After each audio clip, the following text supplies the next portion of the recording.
तर मंडळी तुम्ही जी आता रॅली बघितली शाळेची, तर ही मी ज्या शाळेत शिकलेली आहे त्या शाळेची रॅली होती.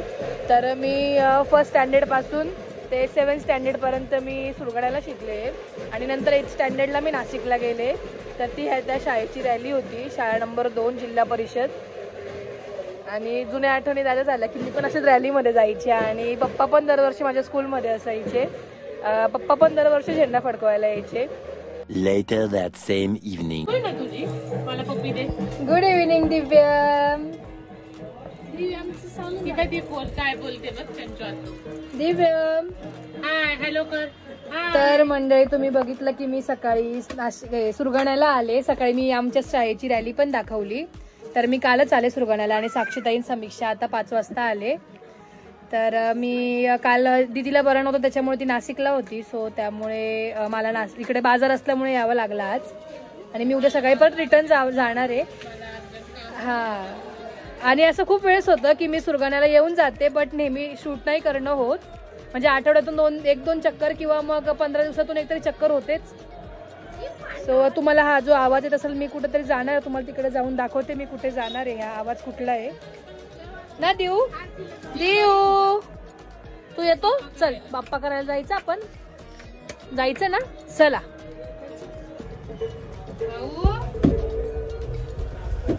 देऊ. अच्छा तू ढोलकी वाजवतोय का? हा मंडळी आम्ही चाललोय इथे मंदिरात. तुम्हाला जिथे आवाज येत असेल तर इथेच समोर राम मंदिर आहे. तर तिथे सप्ताह बसलाय आणि दरवर्षी श्रावणात सप्ताह असतो. तर दरवर्षी पप्पा फुलांच्या माळी द्यायचे, ते असायचे तेव्हा. काय ग, दरवर्षी पप्पांकडनं माळी असायच्या म्हटलं. म्हणजे मग दादाला वगैरे सांगायचे आणि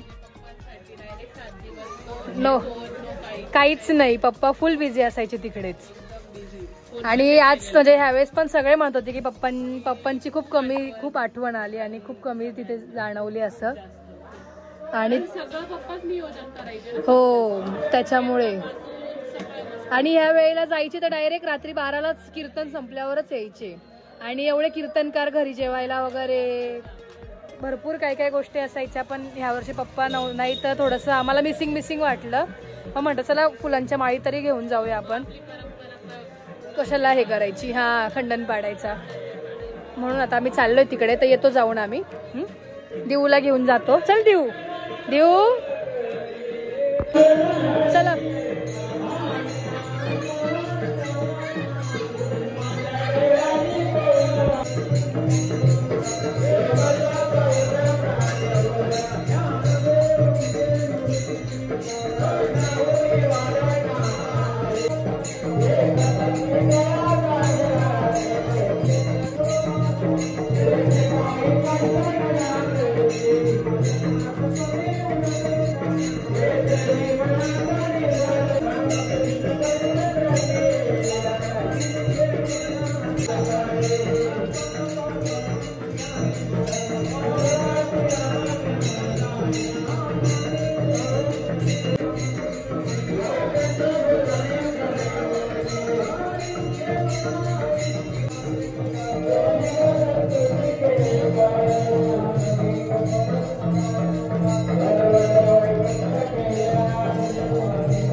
समीक्षा आम्ही जेव्हा लहान होतो ना तेव्हा आम्ही इथे लाईनीत उभं राहायचो.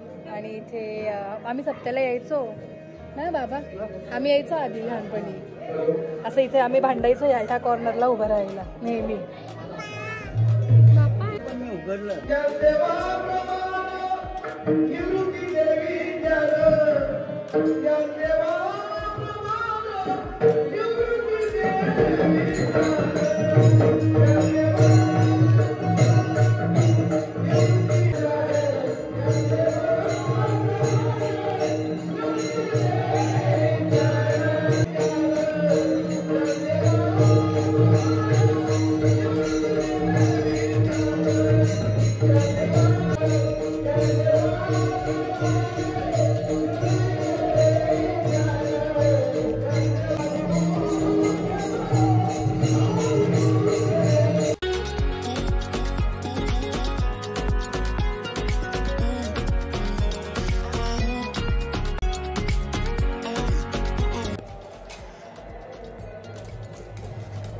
तर मंडळी या जेवायला. आज बिर्याणी आहे, व्हेज बिर्याणी आहे. आम्ही मोस्ट ऑफ तरी चिकन बिर्याणी आणि मटन बिर्याणीच करते मी, बट ह्या वेळेस व्हेज बिर्याणी केली. तर म्हटलं आज आहे सुरगाण्याला तर बनवूया ना. आणि फर्स्ट टाइम ट्राय केली व्हेज बिर्याणी. नाही, नाशिकला कधी केली व्हेज नाही केली. टाकलंय, पनीर पण टाकलंय. हो, सगळं आणलं आणि सगळं टाकलंय. कशी झाली आहे बिर्याणी, टेस्ट करून सांग. हा ना, मग कालवून खा असं.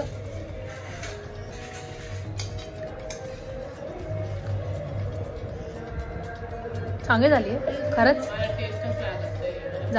कशी लागते समीक्षा? छान.